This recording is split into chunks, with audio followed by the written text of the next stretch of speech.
Every time I try to explain what my best friend is doing to me, I sound crazy. I think that's the point. I want to start by telling you who Jeff is because none of what comes after makes any sense without it. Jeff and I met the first week of university. Both of us were standing in line to get our student ID cards, and his photo came out terrible. He turned around and showed it to me, a complete stranger, and said, "This is genuinely the worst thing that has ever happened to me." I laughed. We talked for the next 40 minutes, and by the time we got to our first class, we had already decided we were eating lunch together. We lived in the same residence that first year, different floors, which meant we were constantly in each other's rooms. His was cleaner than mine. He had a rug from home, a lamp, and a coffee maker he was inexplicably proud of. My room had a mattress, a desk, and a poster I had put up ironically, and then forgotten to take down for 2 years. We studied for exams sprawled across his floor with that coffee maker running constantly, his notes color-coded and organized by topic, mine written in a single pen in handwriting that got worse as the semester went on. He was better at the numbers. I was better at writing. We figured that out early and used it shamelessly. I am fairly certain neither of us would have passed first-year accounting without the other. We went to every party that would have us and some that would not. Jeff always knew someone who knew someone. I was always the one driving home at 2 a.m. while he talked too loudly in the passenger seat about things that felt profound and were not. We played beer pong at a Halloween party in October against 2 guys from engineering who took it very seriously, and we beat them anyway. Mostly because Jeff had a gift for cheerful trash talk that disarmed people before they realized what was happening. Second year, we got an apartment together off campus. 2 bedrooms above a Vietnamese restaurant, 1 pot, 2 plates, and a constant low-level smell of pho that we eventually stopped noticing. Jeff's high school girlfriend, Claire, broke up with him in November of that year, and I came out of my room at midnight to find him sitting on the kitchen floor with his back against the cabinet. I did not say anything wise or useful. I just made bad coffee in his coffee maker and sat on that floor with him until almost 4 a.m. He told me years later that was exactly what he had needed. He was quieter for a few months after that. Then, in the 3rd year, he met Hannah at a party, a friend of someone neither of us actually knew. And 20 minutes after they started talking, he found me across the room and grabbed my arm and said, "I need you to come meet this person right now." I went. She was sharp and warm and laughed easily, and I understood immediately why he looked the way he looked. That was 6 years ago. Since then, it has been weekly calls, monthly dinners, double dates, game nights that start at 7 and end at 2 a.m. with everyone too tired to drive home. Jeff and Hannah got married 3 years ago. I met Amaya the year after graduation, and we got married 18 months later. The 4 of us fit together in the easy way that good friendships do, where nobody has to perform and the silences are comfortable. 2 weeks ago, the 4 of us got back from a long weekend in Montreal. We ate too much and walked until our feet hurt. And on the second night, Jeff and I found a dive bar while Amaya and Hannah went back to the hotel. And we sat there until last call, talking about nothing in particular. The way you only can with someone you have known long enough that you stop keeping score. On the flight home, he fell asleep in the seat next to mine, and I sat there reading.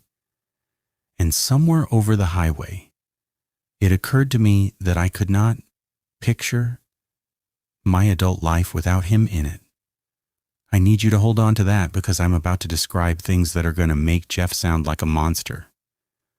And the part I keep getting stuck on, even now, is that I am not sure that word covers it. Monsters are simple. You see them and you run. That is what made it so hard to see. The game night was a Tuesday in October. Nothing special about it. Our place, the four of us, a bottle of wine Jeff brought that was too expensive for a Tuesday, and which he did not mention the price of, which was always such a Jeff thing to do. Amaya made the dip she always makes, the one Hannah asks for the recipe for every time and never writes down. We sat around the coffee table and talked and laughed, and it was exactly like every other game night for 6 years. Then Jeff told the road trip story. Junior year, the two of us driving 8 hours to see a band that had broken up before we arrived. We have told that story 100 times between us. It has always been a we were both idiots story, equal parts, both of us the punchline. Tonight it was different, not obviously, just slightly off in the framing. The way a photo looks wrong when someone has hung it a centimeter crooked. In every version of that story I have ever heard Jeff tell, we were idiots together. Tonight I was the idiot and Jeff was there to witness it. The punchline landed on me alone. Hannah laughed. Amaya glanced at me with a small look I recognized. Somewhere between confused and questioning, Jeff moved on immediately as nothing had shifted at all. I told myself I was being sensitive and poured more wine and rejoined the conversation. By 11, I had almost let it go. Then I looked up, and Jeff was watching me. Not the game, not Hannah, not Amaya, just me. It lasted maybe 2 seconds, long enough to be strange, short enough that I could not have described what I saw in his expression. Then he looked away and said something funny, and everyone laughed and the moment was gone. I went upstairs to use the bathroom. We have one downstairs, but I went upstairs without thinking about it, the way you do in your own home. I opened the bathroom door as I started washing my hands, and Jeff was standing right there in the hallway, close enough that I almost walked into him. He looked at me for half a second with an expression I did not have a name for. Then his face rearranged itself and he was just Jeff again, easy and relaxed. "There you are," he said, casual, light, like he had been looking for me for some ordinary reason he did not feel the need to state. He headed back downstairs. I stood in the hallway alone for a moment with the bathroom door open behind me and the water still running in the sink. The rest of the night was completely normal. Jeff was warm and funny and entirely himself. We all hugged at the door at midnight and he squeezed my shoulder and told me he loved me the way he always did at the end of a night. I almost convinced myself I had imagined the whole thing. Almost. Amaya fell asleep quickly. I lay next to her, staring at the ceiling, and could not have told you exactly what was bothering me. Nothing had happened. Not really. A story told slightly wrong. A look that went a beat too long. A friend in a hallway. My phone lit up at 3 a.m. Jeff's name. I answered quietly so I would not wake Amaya. Silence, not a bad connection. The specific silence of someone on the other end who is choosing not to speak. "Jeff," I said, "hello. I know it's you. Did you have too much to drink?" Then his voice came. Flat and slow, the way words sound when someone is reading them off a page. "There you are." A pause. Maybe 3 seconds. Then the tone shifted completely. Warm and relaxed and slightly drunk. He said he had just called to say he had a great time tonight. He laughed a little. He sounded completely like himself, exactly like the Jeff who had squeezed my shoulder 2 hours earlier. I laughed and said goodnight and hung up. Amaya stirred. "Who was that?" "Jeff," I said. "Drunk dial, go back to sleep." She did. I did not. I lay there going back through the evening, the story, the stare, the hallway, there you are. The phone call, there you are. I told myself I was exhausted and reading into things. and that Jeff had simply drunk dialed me and said something strange. My phone buzzed. A text from Jeff. No message, just a photo. I opened it and looked at it for a long time before I understood what I was seeing. My house, taken from outside, from the street, at night. The bedroom window was visible in the upper right corner, and inside it a pale, rectangular glow. I looked at the photo. Then I looked up at the window. Then I looked at the photo again. The glow in the window was my phone screen. The photo had been taken while I was looking at it. I woke up in the morning and checked immediately. The photo was gone. No texts from Jeff at all. Just a call log showing his name at 3:04 a.m. I sat on the edge of the bed for a while. It was possible I had dreamed the photo. I had barely slept. The mind does things in that half state between exhaustion and consciousness. But I knew I had not dreamed it. I got dressed and drove to work, and on the way I thought I saw Jeff's truck going the opposite direction on my street. I let it go. He lives across the city, and there are a lot of gray trucks. Work was ordinary until mid-morning when I knocked a full coffee across my shirt in the break room. I was alone when it happened. Nobody saw. I went to my office and changed into the backup shirt I keep in my desk drawer, something I've done maybe twice in 3 years, and got on with my day. At lunch, Jeff texted me, easy and warm, asking how the morning went, saying Hannah had a great time last night.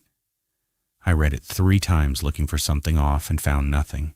I texted back and felt myself relax a little. My tire was flat when I left the building at 5. I crouched down and looked at it. There was something embedded near the valve stem, thin and pointed.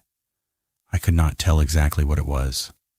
I called a tow and stood in the parking garage waiting and called Amaya. Jeff answered her phone. He explained cheerfully that he had stopped by to drop off the scarf Hannah left at our place the night before, and Amaya had just stepped out to the car, and he had grabbed her phone when it rang. Did I want him to have her call me back? I said no, it was fine, just a flat tire. He said he could come get me. I said yes because I did not yet understand why I should say no. We went for beers at a place near my office. Jeff was completely himself, asking about work, telling me about a difficult client, laughing at things the way he always laughed. By the second drink, I was starting to feel like an idiot for the week I had been having inside my own head. Then he was showing me things on his phone, landscaping projects, a vintage watch he was thinking about buying, scrolling casually. And without looking up, he said, "At least you had that backup shirt, right?" I went still. I asked him how he knew about the shirt. He glanced up. No hesitation, no flicker of anything. Amaya mentioned it when she called me, before you called. He shrugged and kept scrolling. It was plausible. Perfectly plausible. He had delivered it so immediately and so smoothly that I sat with it for a full 10 seconds, running the math. Amaya had called him. He had answered before I did. She could have mentioned the shirt in that window. He kept scrolling, and then he was showing me something else, and I was almost ready to let it go when I caught it. Half a second as his thumb moved past it, a photo that looked like a parking garage. My parking garage, my car, the angle from ground level near the entrance. He swiped back without flinching and kept talking. I stood up. I told him I had seen it. He looked up at me with an expression of complete puzzlement. He turned the phone around and scrolled back. Nothing there. Just the watch photos and work stuff. I told him I knew what I saw. The puzzlement shifted into something that looked like concern, and then very carefully into something that looked like hurt. He said he did not know what was going on with me lately. He said he was worried about me. I told him I did not want to ride home. He followed me outside. I stood in the cold ordering an Uber, and Jeff stayed close, too close, working through every register of the concerned friend. Maybe I was stressed. Maybe work was getting to me. Maybe Amaya and I were having problems, and I was projecting onto him. The car pulled up, and I got in. Just as the door closed, Jeff leaned down slightly, and through the glass with the door already shut so I could not respond, he said something about Amaya, something specific. Her tattoo, a detail about her body that exists under her clothing, something no one outside our marriage should know. The car pulled away. I watched him through the rear window. He stood perfectly still on the sidewalk watching the car go. I did not say a word the entire ride home. Amaya was warm when I got back. Normal. She had made dinner and asked about my day, and I sat across from her and told her everything. The photo at 3 a.m, the shirt, the parking garage, what Jeff had said as the door closed. Amaya is not a liar. It is one of the things I have always known about her. She does not have the face for it. So when she denied it, I believed her. And that made everything worse. Because if it was not an affair, then I was left with something I did not have a word for. Jeff knowing things he should not know. Jeff appearing in places he should not be. I needed air. I took Amaya's car and drove without a destination, and ended up eating alone in a fast food parking lot at 9 p.m, which is something you do when something has come loose inside you. There was a figure standing near the far entrance to the lot, just standing there, not moving. The distance and the bad lighting made it impossible to be certain, but something about the stillness of it made the hair go up on my arms. I did not get out. I turned the key and the headlights came on and lit up the spot where it had been. Nothing there. I drove home checking every mirror, locked every door, every window, every deadbolt. Got into bed without waking Amaya and stared at the ceiling. My phone buzzed. Unknown number, 3 words. Are you awake? I put the phone face down and did not sleep until it was light. Breakfast the next morning was the kind of quiet that happens after a fight that has not technically started yet. Amaya and I moved around each other carefully. She left for work and I called in sick and sat at the kitchen table with cold coffee.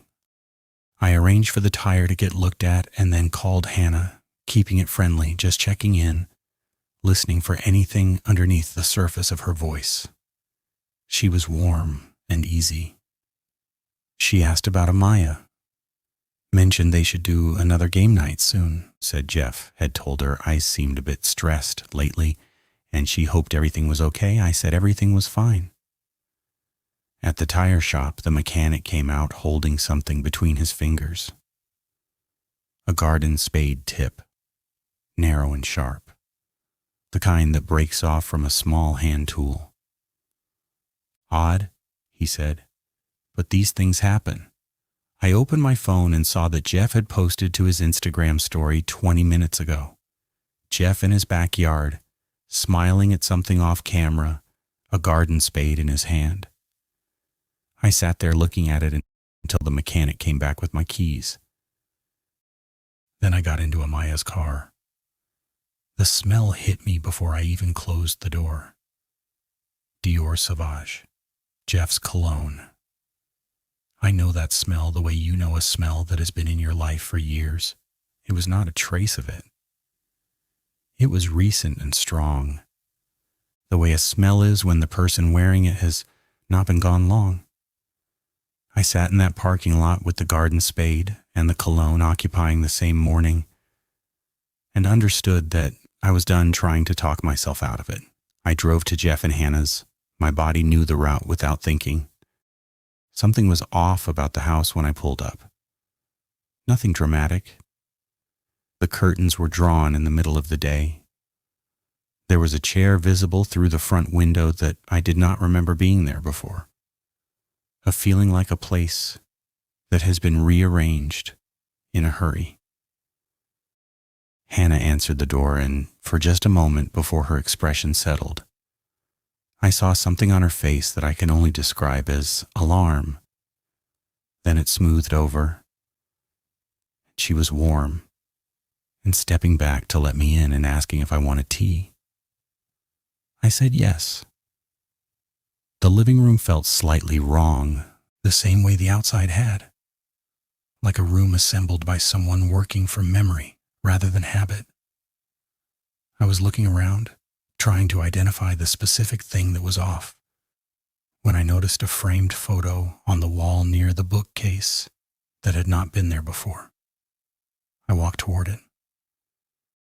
Hannah came in from the kitchen carrying 2 mugs and looked at me looking at the photo. "There you are," she said. The photo showed a group of people standing in a field at night. Maybe 15 of them arranged in a loose circle. I could not see what was at the center from where I stood, but the light it cast suggested fire. The people in the photo were not looking at the camera. They were all looking inward at whatever was at the center. Jeff was on the left side of the frame. Hannah was beside him. I asked about it. She set down the mugs and came to stand next to me and gave me a perfectly composed explanation. A bonfire a few summers back. Friends from Jeff's work. Nothing special. Her voice did not waver once. I sat down and drank the tea because I did not know what else to do. We talked for 20 minutes about nothing. Hannah asked twice how I was sleeping. She asked if I had been eating well, if work was stressful, if Amaya and I were doing okay. The questions were warm in tone, but there were too many of them, and they were all aimed at the same place. Somewhere in the second cup, I started feeling wrong, not sick exactly, thick. Like the air in the room had developed weight. My thoughts were arriving slightly delayed. I set the cup down and made an excuse and stood up. Hannah smiled and stayed in her chair. She did not move to show me out. "Jeff will be so sorry he missed you," she said. I made it to my car and sat there. The world had a quality I did not like. I knew I should not drive, but I could not stay. My phone buzzed. Text from Jeff. "Hope Hannah took good care of you." I called Amaya. Told her I was at Jeff and Hannah's, that I thought something was wrong with the tea. She asked why I had gone there. I started to explain, then I heard it, faint but clear through the phone. A train, distant and rhythmic. There is no train anywhere near Amaya's office. I have been there more times than I can count. Something knocked on my windshield, and I came back to the world very fast. Jeff was standing outside my car door, somehow already there. His expression was open and concerned. "Hey, you okay in there?" I started the car. He stepped back, hands raised. "Whoa. You really shouldn't be driving right now, man." I pulled out of the driveway. In my mirror, Jeff stood in the driveway watching me leave. He did not reach for his phone. He did not move at all. He just watched. His car appeared behind me 3 blocks later. I drove to the police station and pulled into the lot and watched Jeff's car slow as it passed. Then it kept going and was gone. Inside, I sat across from an officer and tried to explain 10 days of accumulation in a way that did not sound like nothing. The shirt, the photo at 3 a.m, the tire, the cologne, the photo on the wall, the tea, the train in the background of the phone call. The officer listened with the particular patience of someone who has already decided what they are hearing. Then the door opened, and Jeff walked in. He looked worried. He put a hand on my shoulder and squeezed it, and told the officer that his friend Had been under a lot of pressure lately. Hadn't been sleeping. Probably just needed to rest. He laughed softly. The laugh of a man who was not embarrassed on my behalf, just genuinely concerned. I watched the room shift as he spoke. Watched the skepticism I had been fighting transfer itself onto me cleanly and completely, without anyone noticing it happen. The officers, either out of apathy or charm, dismissed me and my claims. Jeff looked at me once during this briefly while the officer was writing something down. He smiled, just barely, just enough for me to see it and nobody else. He then winked at me. I walked out with Jeff because there was nothing else to do. He had made that true without anyone in that room seeing him do it. He drove. I sat in the passenger seat and watched streets scroll past that I did not recognize and focused on staying awake. The tea was still working on me, and my thoughts kept sliding sideways. I focused on landmarks, a red brick building, a railway bridge, a grocery store with a yellow sign. Jeff said nothing. His hands were easy on the wheel. He looked like a man going somewhere he had always planned to go. The red brick building again. We had passed it already. We were not going anywhere. We were driving in a loop. I tried to say something, and what came out were not the right words. Jeff glanced at me once. He was smiling at the road ahead. My eyes closed, and I could not get them back open. I am going to tell you what I woke up to, and I need you to stay with me. I woke up slowly. The fog was still thick at the edges of everything, and for just a second, one single merciful second before memory came back, I thought I was home. I thought I had fallen asleep on our couch, and Amaya was somewhere in the next room, and everything was fine. Then I heard the train. I went completely still and lay there listening. The house was quiet except for that distant rhythmic sound coming through the walls. I knew that sound. I had heard it in the background of Amaya's phone call, and I had not been able to place it then, and now I knew exactly what it meant and where I was, nowhere I had chosen to be. I sat up slowly. There was a blanket over me that someone had placed there while I was unconscious, and I tried not to think about that. The room looked like a living room. Warm lamps, comfortable furniture, the kind of space that takes years to accumulate. Normal in every way except for the photos on the walls. 4 of them. Different locations, different seasons, different groups of people. But the same composition in every single one, a circle of people standing around something at the center. Something burning. Everyone facing inward, nobody looking at the camera. I stood up on shaky legs and walked toward the mantel. I do not know exactly what I expected to find there. Not what I found. A napkin folded open with a dark stain across it, dried and brownish. The color blood goes when it has been sitting for a while. Next to it, 4 teeth, arranged in a loose row, small and flat, the kind that come from the front of a mouth. They looked human. I am not a doctor, and I cannot tell you with certainty that they were human, but I can tell you that they looked it, and that my body understood something about them before my brain caught up. There were other things on the mantel that I am not going to describe in full because I do not have the language for them, and because some part of me is still trying to protect you from the specific shape of what I saw. Objects that suggested ritual. Objects that suggested this room had been used for something with a logic I could not follow. A logic that had been practiced and repeated and refined over a long time. I stood there looking at all of it and understood for the first time that the fire photos were not decoration. They were a record. Then I heard a thud from somewhere above me. Then footsteps. Slow and unhurried on the stairs. The footsteps of someone who has nowhere to be and no reason to rush.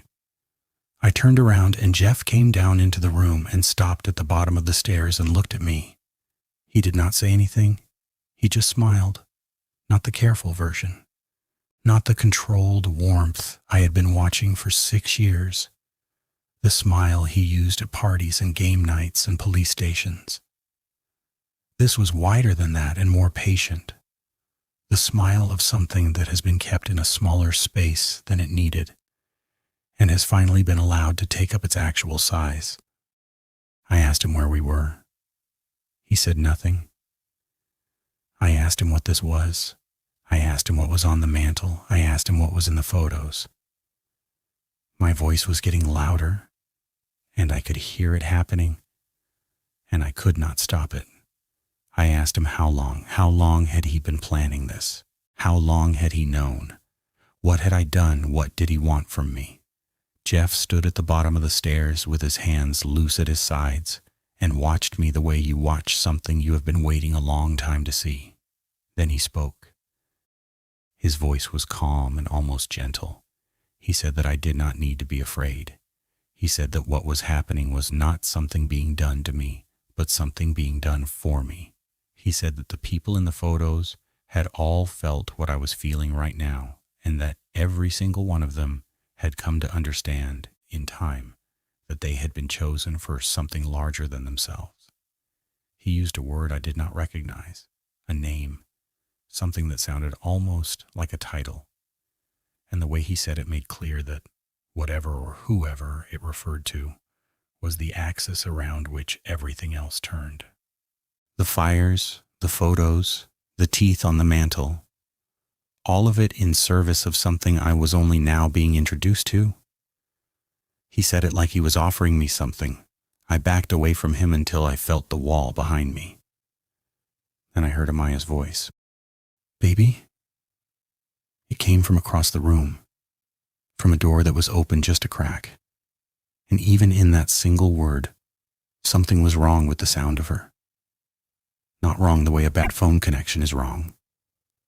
Wrong the way a recording is wrong, like something producing the sound of her voice rather than her voice itself. I looked at the gap in the door. She was looking back at me through it. Just her face, visible in the narrow space, and even from across the room, I could see that she looked different. Her face was her face, but the proportions were slightly off in a way I could not pin down. The way a familiar room looks wrong in a dream. Her eyes were too wide and too still, and the light in them was not quite the right kind of light. She giggled.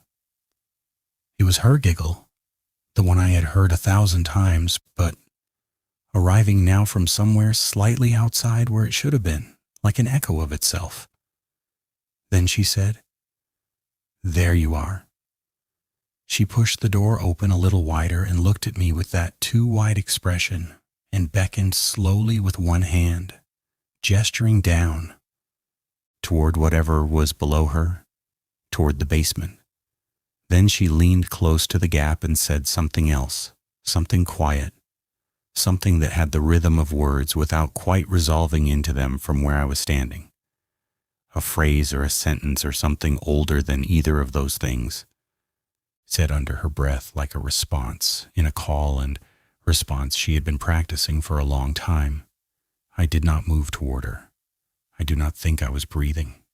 Hannah came down the stairs, and I knew immediately from the way she moved that whatever Jeff had said about being chosen, whatever the word was that he had used like a title, Hannah was not a recent convert to it. She moved like someone who had been inside this for a long time. Her clothes had blood on them, her hands and her forearms, and she did not seem to notice or care, the way you do not notice a smell you have been living inside of for too long. She saw me and smiled. I ran at her. I hit her hard enough that she went down, and I felt the impact through my whole body, and she hit the floor, and I was already moving past her toward the stairs when I heard her start to laugh. Not a pained sound, not shocked or frightened, just laughing fully and completely, her whole body moving with it, lying on her back on the floor, laughing at the ceiling the way you laugh at something that has been building for a long time and has finally arrived. I looked back at her for half a second, and her eyes were open, and she was looking at nothing, just laughing into the air above her, and there was something running from the corner of her mouth that I did not look at long enough to identify. I found the nearest door, and there was no knob on my side, just a smooth plate where the knob should have been. I found another. Same thing. I found the window at the end of the room and hit it with both fists, and the glass shuddered but held. I hit it again. Again, I could feel something giving in my hands, either the glass or me, and I did not care which. A crack appeared, thin and branching, spreading out from the point of impact like a spider web. And I hit it again, and it spread further, and I hit it again, and it held. It just held. No matter what I did, it would not break through. Hannah had stopped laughing. I turned around. She was on all fours on the floor, her head hanging down between her shoulders, her hair falling forward. She was looking at me from that position, chin almost touching the carpet, and she was grinning with her mouth open, and there was drool on her lips and on the floor beneath her face, and she was not making any sound at all now, which was so much worse than the laughing. Then Amaya came through the doorway on the other side of the room. Everything else stopped. She moved in small, distinct bursts with a half second of stillness between each one, like a film with frames missing, like something that had learned to walk by studying walking from the outside, and had gotten most of it right, but not all of it. Her mouth was open, and her eyes were very wide, and something was running down her chin, and she looked almost excited, almost giddy, like a child on the morning of something that they have been anticipating for a long time. Like she had been waiting for this specific moment, and could barely contain what that waiting had built up in her. I watched her cross the room like that, and I could not move. I want to tell you that I said something to her. I want to tell you that I used her name or asked her something, or that there was a moment of recognition between us, something human that passed between the woman I married and me before everything ended. But I did not say anything, and she did not look at me like she recognized me. She looked at me the way the people in the photos looked at the fire, like I was the thing at the center. Jeff walked into the room from the hallway with his hands in his pockets. He stopped near the center and looked around at all of it without any urgency. The way you look around a room you have stood in many times before. Hannah on all fours on the carpet, Amaya in the doorway with her head at the wrong angle, me with bleeding hands pressed against a cracked window. He looked at each of us in turn, and then he looked at me and smiled and said quietly and almost warmly, "She can't wait to meet you." I looked at him, and in that moment, standing there in the lamplight with his hands in his pockets, looking so much like the person I'd eaten lunch with and driven home from parties and sat next to on a flight home from Montreal 2 weeks ago, I noticed something I had not noticed before. He was not blinking, not in the way a person forgets to blink when they are concentrating. In the way something does not blink because it has learned that blinking is part of the performance and has simply stopped performing. His eyes were perfectly still and perfectly open, and they had not moved since he walked into the room. I looked at him and understood that whatever Hannah and Amaya were in the visible stage of, Jeff had passed through a long time ago. He had just been better at wearing what came after. He put his hands back in his pockets and said nothing else. I have been sitting here, typing this for almost 2 hours. I want to be straight with you before I finish, because I think you have earned that much by getting to the end. I am not scared anymore. I noticed that about 40 minutes into writing this, and I am telling you because I think it is the most important thing in this whole story. This was not a cry for help. There is no version of this where you were going to save me. That was never what this was for. What this was for was keeping you still. While you were reading this, someone was given your address. I cannot tell you exactly when during the story it happened. Early, probably. Before you were a third of the way through. While you were reading, someone left to come to where you are. They are not in a hurry. They never are. That is one of the first things you learn. I want you to think about the last 2 hours. Think about whether you heard anything and explained it away. A sound from another room, you told yourself, was the house settling. Something outside you decided not to get up and check. A door you cannot remember whether you locked before you sat down. Think about whether the room feels the same as it did when you started reading. You shifted in your seat about 20 minutes ago. You reached for your phone once and put it back down without unlocking it. You have been alone this whole time, or you thought you were, which is not quite the same thing. I remember being where you are. I remember finishing something like this and sitting in the quiet afterward with that feeling that the air in the room had changed while I was busy looking at a screen. I remember telling myself I was being ridiculous. That feeling was not ridiculous. I am sorry for what comes next. I mean that, in whatever way, I am still capable of meaning anything. There is something left in me that remembers sitting on a kitchen floor at 4 a.m. with my best friend who needed me to stay, and that part knows what it is taking from you. That part is sorry. But she has been waiting a long time, and this is how it works. This is how it has always worked. Put your phone down. Look up from your screen. There you are.